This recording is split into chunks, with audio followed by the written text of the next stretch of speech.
On its last approach to Dubai International Airport, an Emirates Boeing 777 is having major issues. As the jet is shaken by powerful winds that prevent it from touching landing, 300 passengers cling to their seats. The captain, perplexed, chooses to go around. However, the aircraft starts to descend before he has a chance to ascend 100 feet. While the pilots in the cockpit are aware of their perilous predicament, the passengers feel that something is wrong. Will they be able to get back into the air, or will they crash with disastrous results into the runway below? This is the Emirates Flight 521 tail.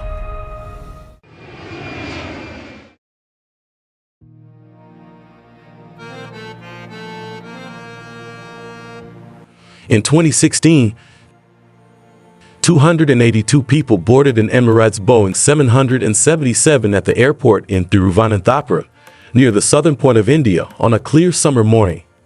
They were traveling 3.5 hours northwest to Dubai, the airline's headquarters.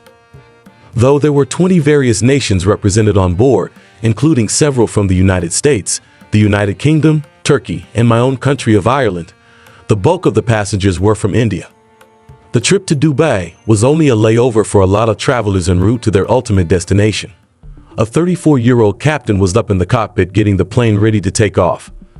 He was a 15-year veteran of Emirates and a citizen of the United Arab Emirates. After enrolling in the airline's cadet program in 2001, he began flying the Airbus A330 as a first officer in 2004. In 2009, he started his 777 training, and in 2015, he was promoted to captain. Over 5,000 of his more than 7,000 cumulative hours were spent on the 777 by this time. Co-workers had characterized the captain as a highly capable pilot who had adapted well to the left seat and who created a pleasant atmosphere on the flight deck. For this trip, he would be piloting the aircraft, and the first officer would be in charge of the radios and aircraft monitoring. Jeremy, a 37-year-old Australian, was that first officer. Internet. Having joined Emirates 2 years before, Webb was a relatively fresh recruit. He had accrued more than 1,200 hours on the 777 at that period, which accounted for a significant amount of his over 9,000 total hours, making him more experienced than the captain. During training, Webb's examiner said he was a good pilot and offered no noteworthy negative remarks. Although they had flown this trip before, the two pilots had never flown together. There were 300 individuals on board, including the two pilots, 282 passengers, and 16 flight attendants. The enormous airplane was moved back from the gate, and the doors were locked at around 9:30 local time. With two seasoned pilots at the controls and an airline that had not lost an aircraft since it began operations in 1985, the passengers had every reason to believe they were in good hands.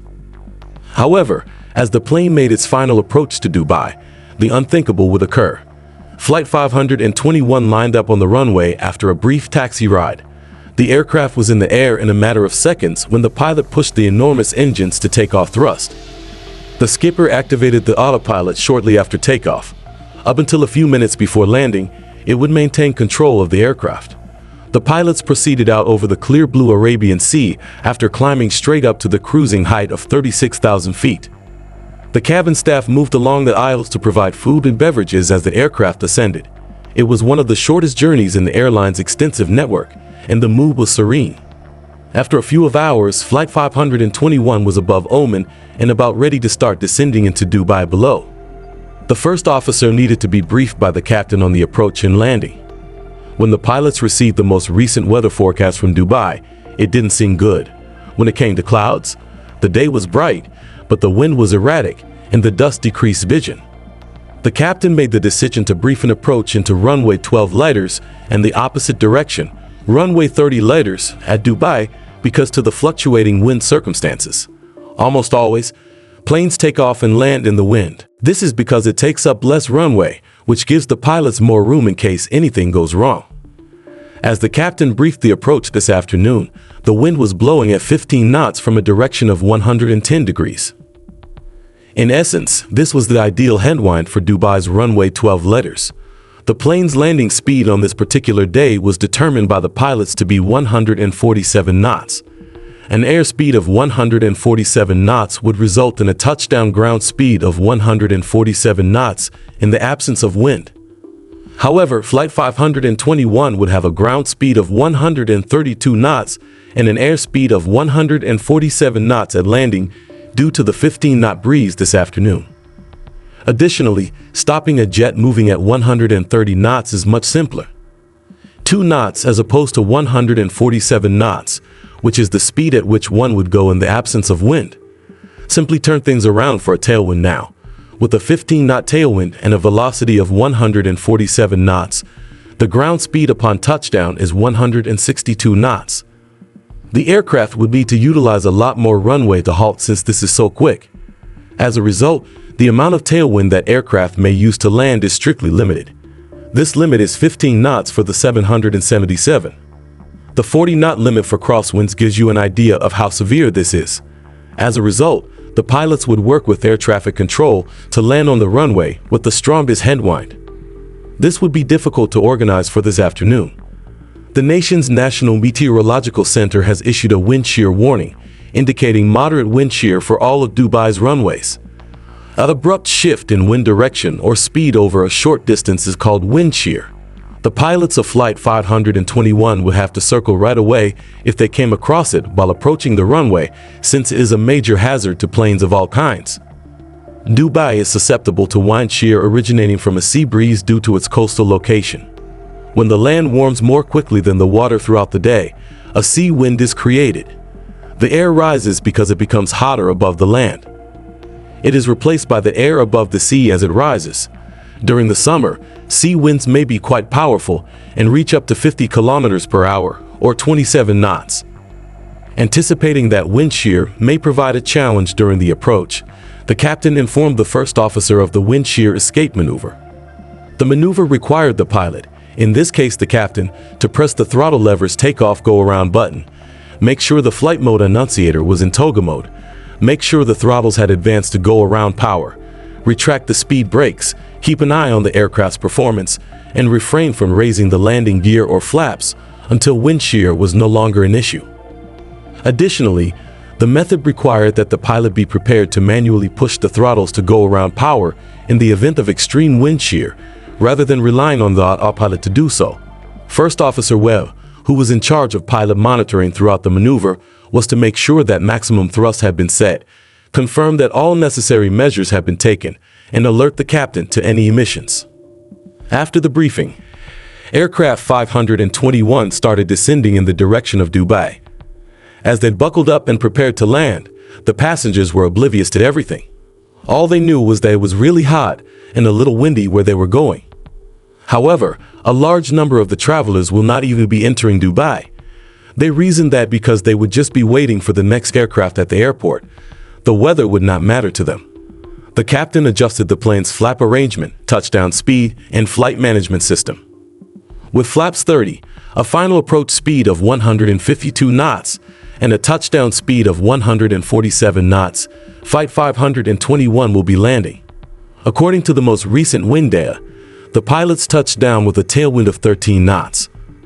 Although it was almost below their permitted limit of 15 knots, this did not endanger safety.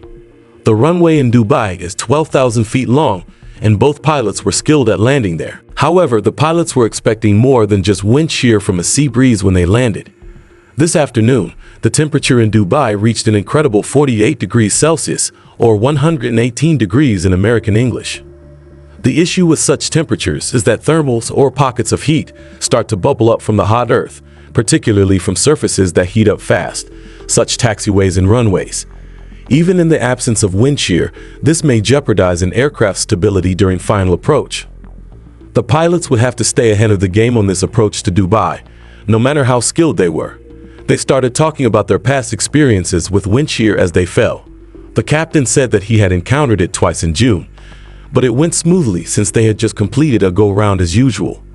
The first officer claimed to have experienced it on descent 3 months before. The primary concern here, however, was not a single element, such as keeping the aircraft under control during a wind shear event, as is often the case when people engage with complex systems. Instead, it was the unique and unexpected ways that several components would come together to create an issue when none was necessary. In this instance, the primary issue was not the weather, but rather the pilot's training on the aircraft's automation. As they prepared to approach runway 12 lighters, the crew continued their work. Even though the airport's weather instruments provide the most recent meteorological information, pilots often depend on pilot reports to get an understanding of the actual circumstances as they approach an airport. In particular, this would have been helpful this afternoon. An Iraqi Airways Boeing 737 had touched down on runway 12 liters as Flight 521 descended, and the pilots reported mild to medium wind shear on short final. A few minutes later, the wind caused two aircraft in front of Flight 521 to circle. The pilots of aircraft 521, however, were unaware of this as they were using the Dubai Tower frequency instead of the approach frequency. Furthermore, the controllers were not informed by the pilots of these aircraft as to why they had executed missed approaches.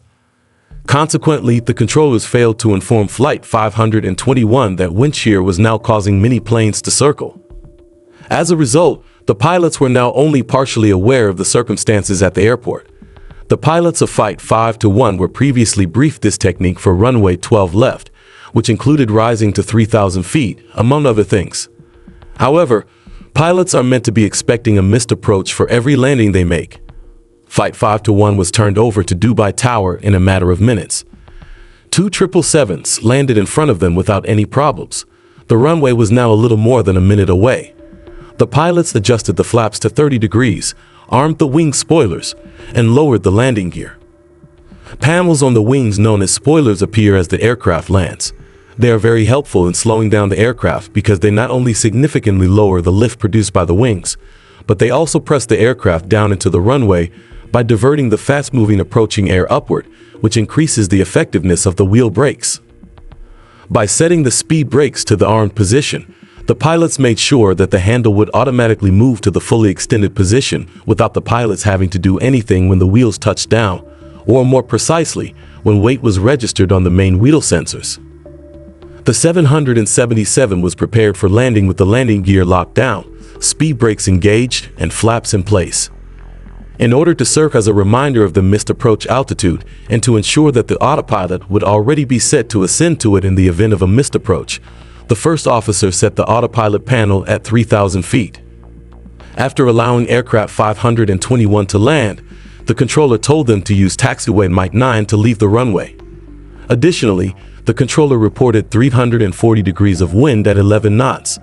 The pilots now knew they would be landing with a tailwind since 340 degrees was behind them. 11 knots was still within acceptable bounds, however. They were limited to 15 knots of tailwind. However, the controller and pilots were unaware that the sea wind front had reached the center of the runway as aircraft 521 approached. As a result, there was a headwind at the opposite end of the runway and a tailwind in the touchdown zone on runway 12 lighters. The intersection of these two winds in the center of the runway was going to be very important to what would happen next. The plane reached 1,000 feet at 38 minutes after 12. Disabling the autopilot, the captain started flying manually in the direction of the runway. But just in case he decided to utilize it for a go-round, he kept the auto throttle activated. In order to maintain the intended approach speed of 152 knots, the auto throttle was in speed mode. The engines would go to idle when the plane was just a few feet over the runway. According to industry terminology, the approach was stabilized so far, which means that the pilot was descending at less than 1,000 feet per minute and flying no more than 5 knots below or 10 knots over his target approach speed. He was also within half a dot of the glide path. Neither pilot anticipated performing a go-round. Although they had not really experienced wind shear, they had often read about it in Dubai's weather forecasts. In addition, they had not received any complaints of missed approaches or wind shear from any flight controllers. The pilots believed that thermals would be the most probable source of the problem. As they got closer to the airport, things may become a bit rough because pockets of heated air bubbled up from the surface of the runway, which was now blazing hot at 68 degrees Celsius, 154 degrees Fahrenheit. The computerized voice of the airplane said that they had reached their decision height while they were 400 feet above the earth. Landing, the skipper said. Now the captain was alternating between his instruments and the runway outside his windshield. In order to make sure the aircraft stayed stabilized, the first officer was peering inside. It was his responsibility to alert if anything strange happened or to fix if needed. Indeed, the first officer asked for a 16 miles per hour tailwind as they fell 190 feet. He informed the skipper that the intensity of the tailwind had risen over their 15-knot limit. However, a few seconds later, he declared that the tailwind had dropped to 13 knots, and the captain agreed. They were once again headed toward the landing. The aircraft was just 100 feet above the earth now. Here, the big white stripes that delineated the start of the scoring zone were the target of the captain's shot. However, the wind had other plans for Flight 521. The plane's airspeed was increasing as the tailwind weakened. They produced additional lift because more air was now passing over the wings. The plane's fall became shallower as a result. Because pilots are now committed to landing, the aircraft's computers turned off a number of alerts as it dropped through 50 feet. Crucially, the wind shear alarm was one of the alerts that was turned off.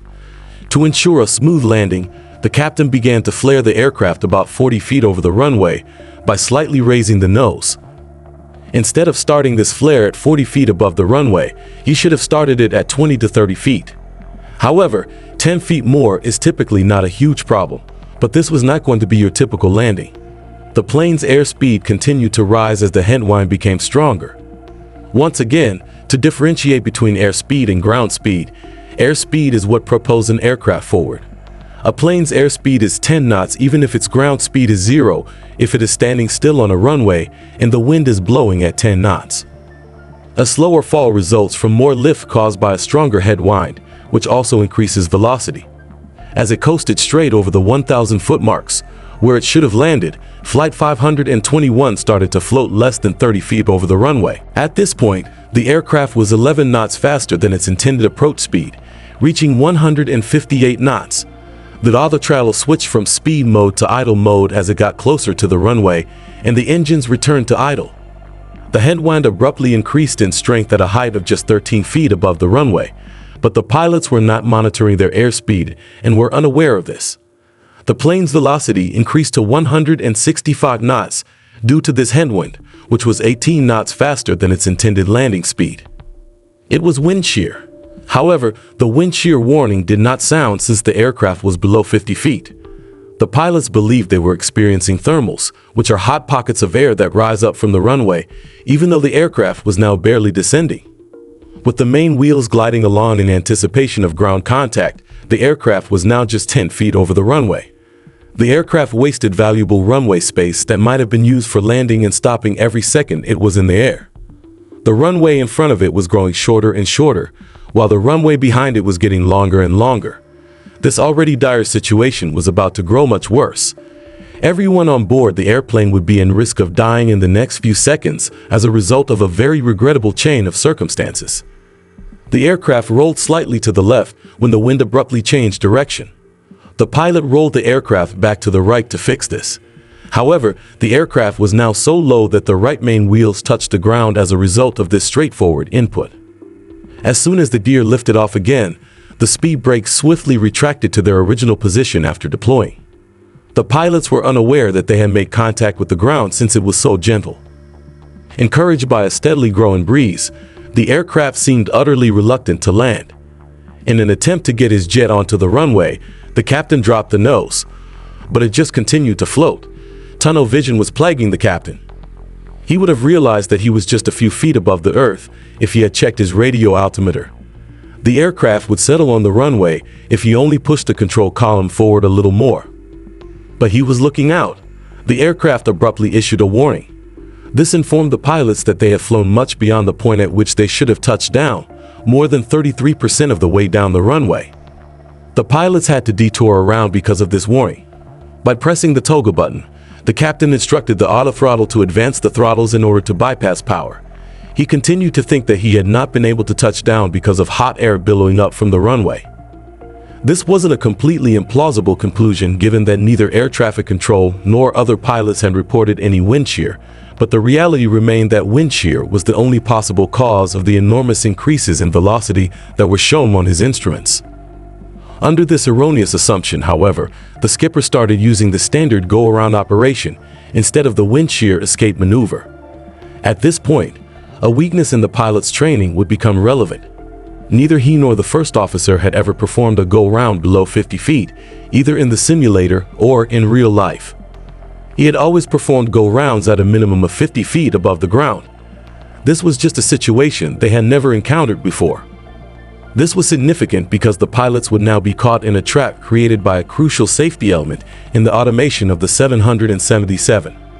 They were unaware that both of the main wheels had made 2 contact points with the earth during their landing attempt.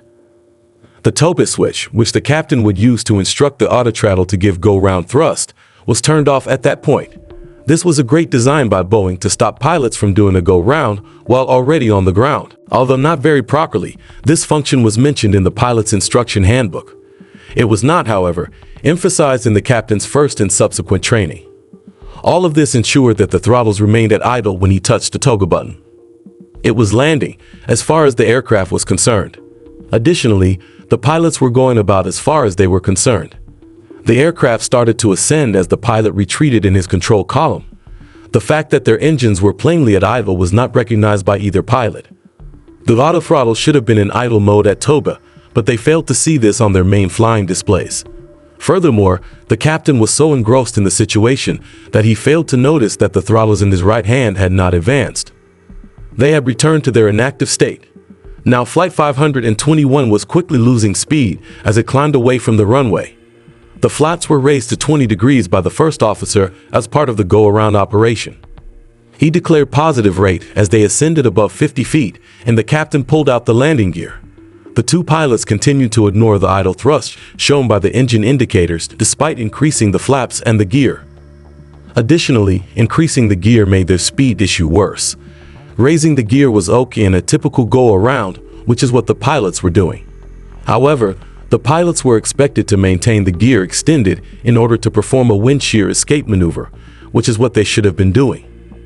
This is because the landing gear doors open first when the gear is lifted, increasing the drag the aircraft experiences at a moment when it needs the least amount of drag possible to lift off the ground.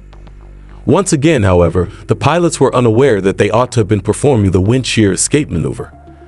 To put it another way, they were following the correct process, but they were doing it incorrectly. They were doing the process incorrectly and incorrectly. With the engines at idling, they were doing a go-around. The passengers and cabin staff were totally unaware of what was happening in the cockpit at this point.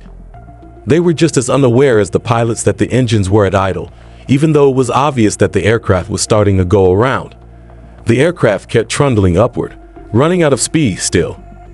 Its ground speed had dropped to 135 knots after reaching 77 feet. The pilots would soon fall back down to earth unless they took quick action. When the controller in the tower saw that the aircraft had abandoned its landing attempt, he gave the crew instructions to ascend to 4,000 feet. This was recognized by the first officer, who set the autopilot altitude to 4,000 feet for the little time he had to realize that the engines were still at idle power. The sluggish aircraft was approaching the greatest threat yet, an aerodynamic stall, as it became slower. This occurs when the air strikes the wings at such an angle that it breaks off from them instead of flowing smoothly over their top surface, thus cutting the aircraft off from the sky. The plane systems alerted them to the fact that they were 131 knots and 85 feet over the runway. They took notice of this. It would be important to see how the pilots interpreted this information. They thought that the aircraft had been operating well until this point and that they had only abruptly lost a significant amount of speed, since this was the first time throughout the go-round that they had ever been monitoring its speed. And what may be the cause of this abrupt shift in airspeed? The wind, of course. Toga, wind shear, the skipper yelled. Paradoxically, the pilots were mistaken once again. Wind shear has nothing to do with their slow pace. The headwind they were now facing was actually giving them a few more knots, if anything. Instead, they had attempted to make the aircraft rise with the engines at idle, which was the reason for their low speed. Flight 521 started to plummet with just enough speed to remain in the air. The pilots were horrified to discover at this late point that the throttles had remained inactive the whole time.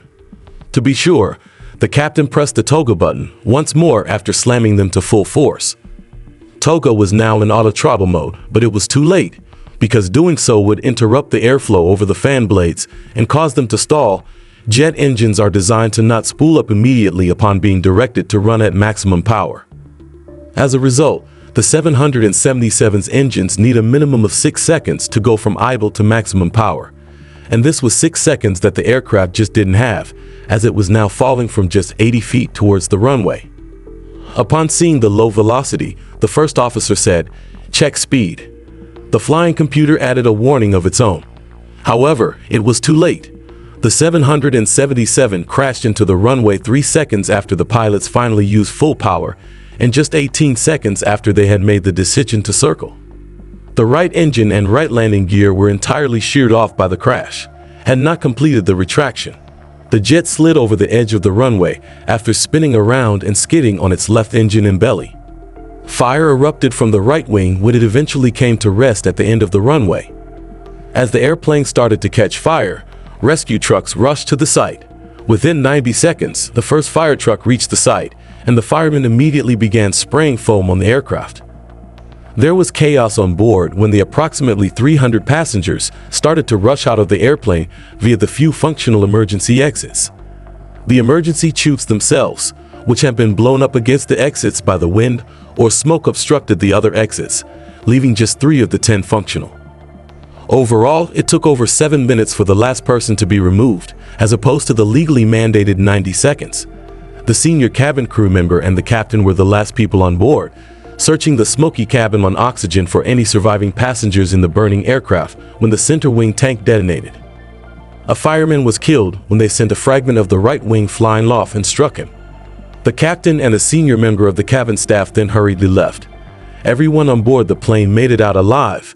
However, 4 members of the cabin crew suffered severe injuries. This was the first fatal accident and hull loss for Emirates, and it was a major shock to the company and the aviation industry. It turned out that the accident of another 777 in San Francisco 3 years earlier had not yet taught us anything about pilots' comprehension of automation. Using the link that appears in the upper right corner of the screen, you may now see my video about that occurrence. Following the incident, Emirates started teaching its pilots how to execute touchdowns, not only from altitudes higher than 50 feet. In order to determine if pilot monitoring is still in place, it also changed its simulator training such that instructors posing as pilots make minor errors. Identifies and calls out these errors. Pilots at Dubai now get information on wind shear from air traffic controllers, including comments from other pilots about the amount of speed they gained or lost during landing attempts due to wind shear. Additionally, they now explain to approaching aircraft why other flights have circled. Accidents like the one on Flight 521 bring to light a kind of automation paradox. On the one hand, pilots' lives are made simpler by growing automation, which reduces their burden and frees them up to concentrate on the greater picture. This is particularly crucial during flying times when workload is heavy. However, pilots find it increasingly difficult to comprehend and anticipate automation as it becomes more complicated. In terms of aviation safety, this implies that while aircraft crashes are less frequent, they happen for many causes. As automakers like Boeing and Airbus work to create ever more advanced automation for their planes, the issue of human-machine interaction will only become more pressing in the years to come. Thanks for watching. If you found this video helpful, please like and subscribe. Stay safe, and see you in the next one.